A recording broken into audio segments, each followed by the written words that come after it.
بسم اللہ الرحمن الرحیم۔ حضرت موسیٰ علیہ السلام کی کہانی اور سمندر والا واقعہ، آئیے اس کے بارے میں جاننے کی کوشش کرتے ہیں۔ اللہ کے سب سے پیارے نبیوں میں سے ایک نبی تھے۔ انہیں کلیم اللہ کے نام سے اس وقت جانا جاتا تھا جس کا مطلب ہوتا ہے اللہ سے سیدھا بات کرنے والا، یعنی حضرت موسیٰ علیہ السلام میں ایسی کرشمائی طاقت تھی کہ وہ سیدھے اللہ سے بات کر سکتے تھے۔ حضرت موسیٰ علیہ السلام کی کہانی کا ذکر کئی حدیثوں میں آیا ہے۔ آج ہم کوشش کریں گے کہ آپ کو زیادہ سے زیادہ حضرت موسیٰ علیہ السلام کے بارے میں بتا سکیں۔ حضرت موسیٰ علیہ السلام کی پیدائش ایک اسرائیلی پریوار میں ہوئی تھی، یعنی وہ اسرائیلی پریوار سے تعلق تھے۔ قرآن میں حضرت موسیٰ علیہ السلام کا نام قریب 136 مرتبہ آیا ہے۔ اللہ نے حضرت موسیٰ علیہ السلام کو اسرائیلی لوگوں کو ہدایت دینے کے لیے نبی بنا کر بھیجا تھا۔ اس وقت وہاں کے لوگ فرعون کی پوجا کرتے تھے۔ فرعون مصر کا ایک طاقتور بادشاہ تھا۔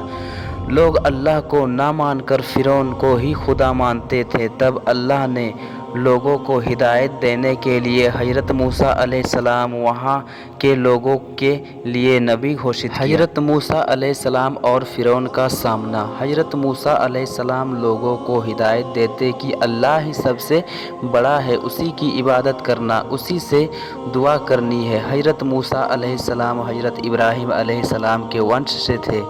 جیسا کہ ہم نے پہلے ہی بتایا کہ حضرت موسیٰ علیہ السلام اسرائیلی پریوار میں پیدا ہوئے تھے۔ اسرائیلی لوگ جو کہ یہودی تھے، جن کے 12 قبیلے تھے، یا کہے یہودیوں کا سموہ، جنہیں بنی اسرائیل کہا جاتا تھا۔ بنی اسرائیل لوگ حضرت یعقوب، جنہیں حضرت اسرائیل بھی کہا جاتا ہے، جن کا انگریزی نام جیکب تھا، ان سے تعلق رکھتے تھے۔ اس وقت بنی اسرائیل لوگ زمین پر سب سے اچھے لوگ تھے، لیکن مصر کے لوگ ان سے نفرت کرنے لگے تھے۔ اس وقت مصر کے طاقتور راجا فرعون نے سارے بنی اسرائیل لوگوں کو اپنا غلام بنا لیا تھا۔ ان سے بہت کام کروایا جاتا تھا، ان پر ظلم کیا جاتا تھا، ان کی عورتوں سے ہر وہ کام کروایا جاتا تھا جو فرعون چاہتا تھا۔ فرعون ایک بہت بڑا گھمنڈی راجا تھا۔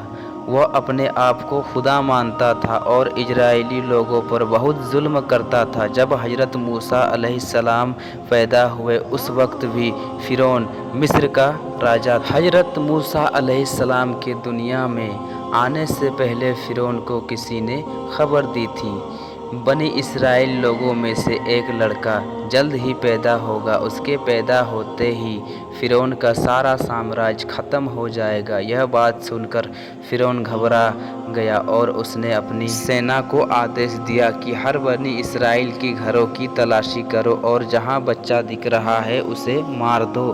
فرعون صرف بیٹوں کو مارنا چاہتا تھا، بیٹیاں ہونے پر وہ انہیں چھوڑ دیتا تھا۔ فرعون کا آدیش ملتے ہی سپاہی بنی اسرائیل کی گھروں کی تلاشی میں نکل گئے اور ایک ایک کر کے ان کے بچوں کا قتل کرنا شروع کر دیا۔ جب حضرت موسیٰ علیہ السلام کی ماں کو اس بات کی خبر لگی تو وہ بھی ڈر گئی۔ تب اللہ سے ایک پیغام ان کو آیا کہ تو اسے ایک ٹوکری میں رکھ کر نیل ندی میں چھوڑ دے، اس بچے کو کچھ نہیں ہوگا۔ اللہ کے حکم کے مطابق انہوں نے آپ یعنی حضرت موسیٰ علیہ السلام کو ایک ٹوکری میں گھر کے پیچھے نیل ندی میں رکھ دیا۔ ندی میں رکھتے ہی ٹوکری بھی بہنے لگی۔ ٹوکری ندی میں بہہ کر فرعون کے محل تک جا پہنچی۔ ٹوکری کو دیکھنے ہی فرعون کے سپاہی نے حضرت موسیٰ علیہ السلام کو ٹوکری سے نکالا اور فرعون کے پاس لے گئے۔ محل پہنچتے ہی فرعون کی بیوی نے آپ یعنی حضرت موسیٰ علیہ السلام کو پہچان لیا اور کہا کہ یہ بنی اسرائیل کے گھر کا ہی بیٹا ہے جس سے ہمیں خطرہ ہے۔